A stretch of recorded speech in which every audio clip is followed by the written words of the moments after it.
Hello everyone. I hope आप सभी लोग बहुत अच्छे होंगे और उतनी बेहतरीन तरीकों से आप सभी लोगों की पढ़ाई चल रही होगी। तो इस वीडियो में भाई अपन देखने क्या वाले हैं, आपके प्रैक्टिस पेपर की सीरीज में संस्कृत की सेट बी को, जिससे आपकी जो तैयारी है भाई नेक्स्ट लेवल की हो सके। ठीक है, आप लोगों ने देखे रखे भाई, आप प्रैक्टिस पेपर के बारे में बताने की जरूरत आई थिंक नहीं है, क्योंकि आपने बाकी पेपर में तो देख रखे कि क्या होती है हमारे प्रैक्टिस पेपर। तो देखो यहाँ पर जो पैटर्न है पूरी तरीके से हम बोर्ड की पैटर्न पे क्वेश्चंस प्रोवाइड कराते हैं। ठीक है, जब इसका प्रिंट आउट देखोगे तो आपको मिलता जुलता 19-20 की फर्क आपको यहाँ पे नजर आएगा। तो देख लो भाई, उसी सेम पैटर्न पे क्वेश्चंस क्या है। फर्स्ट, उचितम विकल्पम चित्वा लिखत, उचित विकल्प चुन करके लिखना है। भाषाया आधार भूतम भवति, भाषा की आधार क्या होती है, जैसे काव्यम, नाटकम, व्याकरणम, गद्यम, नास्ति सत्यसम, है ना। सॉरी, दूसरा क्वेश्चन है नास्ति सत्यसम, इसका हो जाएगा तपा, क्षमा, सुखम, चक्षु, इसको करना है। फिर नदीम परिता वृत्ता संते रेखांकित पदे विभक्ति अस्तित्व, एक विभक्ति के क्वेश्चंस आना फिक्स्ड है, इतना दिमाग में रखेंगे। तो आपको विभक्ति कैसे पहचानना है ये आपको होना चाहिए। फिर चौथा क्वेश्चन है तंडुला संति, तंडुला क्या है इसको बताना है। फिर अहम उद्यानम प्रति, तो ये क्या हो जाती है, गच्छति, गच्छसि, गच्छतः, गच्छामि, क्या होगा उसको लिखना है। फिर यहाँ पर देखो उचित विकल्पम चित्वा सुमिलनम कुरुत, एक उचित विकल्प वाला सही जोड़ी वाले क्वेश्चन भाई आप लोगों को पूछे जाएंगे, तो इसको ध्यान से अच्छे से कर लेना। अब उसके बाद ये आएगा, क्या आएगा आपका रिक्त स्थान आएगा, लेकिन रिक्त स्थान में आपको यहाँ पर ऐसा ऑप्शंस दिया रहेगा कि यहाँ पर ऑप्शंस नहीं रखा गया है, लेकिन आपको ऑप्शंस दिया जाएगा पेपर में। ठीक है, तो फिर आपका भाई और क्या आएगा, और क्या आएगा, निम्नलिखित है अंक संस्कृत भाषा लिखित, मतलब संस्कृत में गिनती आपका पेपर में 2 नंबर के लिए पूछे जाना एकदम फिक्स है, तो इसलिए ध्यान से इसको कर लेंगे। फिर रेखांकित पदयों प्रकृति प्रत्यय योजित्वा लिखत, यहाँ पर जो प्रकृति प्रत्यय दिया है उसको जोड़ करके लिखना है। ठीक है, जोड़ करके लिखना है, जुड़ा रहता है तो अलग करना रहता है, अलग रहता है तो जोड़ना रहता है। तो प्रत्यय की ग्रामर आप अच्छे से पढ़ लो, व्याकरण अच्छे से पढ़ लो भाई।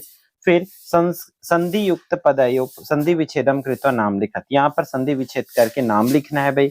फिर यथा निर्देशम वाच्यम परिवर्तित, वाच्य परिवर्तन के क्वेश्चन आपको पूछे जाएंगे। समास विग्रह की 3 नंबर के लिए तो एकदम कंफर्म है कि समास विग्रह के क्वेश्चन जो है आना ही है। फिर अधोलिखित वाक्यानि पठित्वा अव्यय पदम चित्वा लिखत, यहाँ पर अव्यय पद वाली 3 नंबर के लिए क्वेश्चन से पूछे जाएंगे। यहाँ पर अव्यय पद कौन कौन सा है वो आपको बताना है। फिर क्वेश्चन नंबर 8 क्या बोल रहा है भाई, अधोलिखितानि वाक्यानि संशोध्य, तो वाक्य शुद्धिकरण की क्वेश्चंस पूछे जाएंगे आपको। तो ये है भाई पैटर्न है जिसको आपको पूरी तरीके से फॉलो करना पड़ेगा। जो जो ग्रामर आपको बोला जा रहा है वो ग्रामर पूरी तरीके से कॉन्सेप्ट क्लियर करना पड़ेगा। ठीक है, फिर आगे बढ़ते भाई, अधोलिखित गद्यांश पठत्वा निर्देशानुसार प्रदत्त प्रश्न नाम उत्तराणी लिखा, तो यहाँ पर जो आपको गद्यांश बोला था ना, 2 गद्यांश आएगा, 2 पद्यांश आएगा, इस तरीके से। तो यहाँ पर इस गद्यांश को पढ़ना है भाई, और आपको तैयार रहना है कि उसमें से इस तरीके से क्वेश्चन 3 नंबर के लिए पूछे जाएंगे, जैसे कि अहम स्नानम न करिष्यामि इत्यस्य हिंदी भाषाएं अनुवादम कुरुत, इसका हिंदी भाषा में अनुवाद करना है। फिर अविभेमि इति पद से पर्याय पदम, विपर्याय पदम क्या हो जाएगा, है ना, इस पर क्रियापद क्या हो जाएगा, विशेषण पद क्या हो जाएगा, विशेष पद क्या हो जाएगा, इसी तरीका से ही क्वेश्चंस यहाँ पर पूछे जाएंगे। ठीक है, फिर क्वेश्चन नंबर 10 भी आपका गद्यांश है, जहां से भी 3 नंबर के लिए इस तरीके से क्वेश्चंस पूछे जाएंगे भाई। ठीक है, क्लियर है, बहुत आसान तो नहीं बोलूंगा भाई, रगड़ के मेहनत करना पड़ेगा इधर पर। ठीक है, अब देखो श्लोक को 2 श्लोक दिया जाएगा, 2 श्लोक को पढ़ना है भाई। इस तरीके से जो श्लोक आपको गिवर रहेगा भाई, है ना, उस श्लोक को पढ़ना है, और श्लोक का इस तरीके से 3 क्वेश्चन उस श्लोक से रिलेटेड ही पूछा जाएगा। मान के चलो ये अपठित गद्यांश के तौर पर, इसलिए कुछ कॉन्सेप्ट को क्लियर रखो, है ना, कि किस तरीके से क्वेश्चन जो आने हैं, और इन सब चीज का प्रैक्टिस जो है कर लीजिए। ठीक है, तो दोनों मॉडल पेपर प्रबोध नवोध दोनों अच्छे से देख लेना भाई। अब यहाँ पर क्वेश्चन नंबर 12, अधोलिखित श्लोकम पठत्वा निर्देशानुसार प्रदत्त प्रश्नानाम उत्तराणि लिख्यत, तो विद्या विवदाय धनम मदाय शक्ति पेरेशाम परिडिनाय, यहाँ पर इसकी दिया हुआ है। तो यहाँ पर देख लो सिंपल सा, यहाँ पर भी वही बोला जा रहा है, पर्याय पदम क्या हो जाएगा, है ना, साधु विद्या की मर्थम भवती, ये बताया जा रहा है। फिर हिंदी भाषा में खलस्यम धनम मदाय भवती, तो इसका सिर्फ बस जितना बोला गया उतने का ही बस हिंदी में आप क्या लिखोगे, अनुवाद करोगे।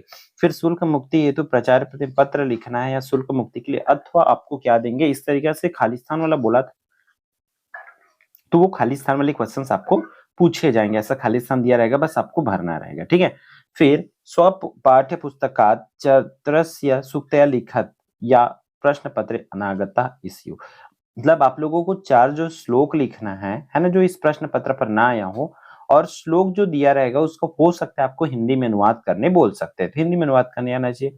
फिर क्वेश्चन नंबर 15 आप लोगों को मैं बता दिया था, मतलब इसमें क्वेश्चन ऐसा है कि लास्ट का पहले में आगे पीछे भी हो जाता है, तो इतना दिमाग में रखेंगे इसमें, ठीक है। इसमें फिक्स्ड नहीं है कि जैसे मैथ्स में बोल देते हैं प्रश्न क्रमांक 17 में इस पार्ट से आएगा, 16 में इस पार्ट से आएगा, बोल देते थे, बट इसमें ऐसा कुछ नहीं है, पूरा इधर उधर ये हो जाती, क्वेश्चन नंबर चेंज हो जाती, बट इसी तरह के क्वेश्चन आपको पूछे जाएंगे। फिर स्वपाठ्य पुस्तकात कोई अपनी दो श्लोका लिखत यो अस्मिन प्रश्न पत्र समगतौ, इसमें जो इस प्रश्न पत्र पर नया हो या आधा दिया रहेगा उसको पूरा करना रहेगा आप लोगों के लिए, ठीक है। फिर आपको निबंध याद करना है, 4 निबंध है जिसको आप कर सकते हो इस साल के लिए। फिर 18वां अधोलिखिता नाम प्रश्न नाम उत्तरार्ध संस्कृत भाषा, यहाँ पर जो प्रश्न दिया है उसका उत्तर संस्कृत भाषा में ही देना है। और यहाँ पर इसके ब में क्या दिया, अथवा में नहीं, याद रखेंगे ब में इसका प्रश्न निर्माण वाला क्वेश्चन इस तरह से आएगा, तो उत्तर दिया हुआ है, आपको प्रश्न जो है बनाना है। और इन सब चीज की वीडियो हमारे चैनल पर डली हुई है, तो वहां से जाकर के देख सकते। बात है इस पीडीएफ का, तो पीडीएफ आपको हमारे ऐप में मिलेगा, ठीक है। तो भाई मिलते हैं नेक्स्ट आने वाले इंपॉर्टेंट वीडियो में। जय जवाहर, जय छत्तीसगढ़, ऑल द बेस्ट।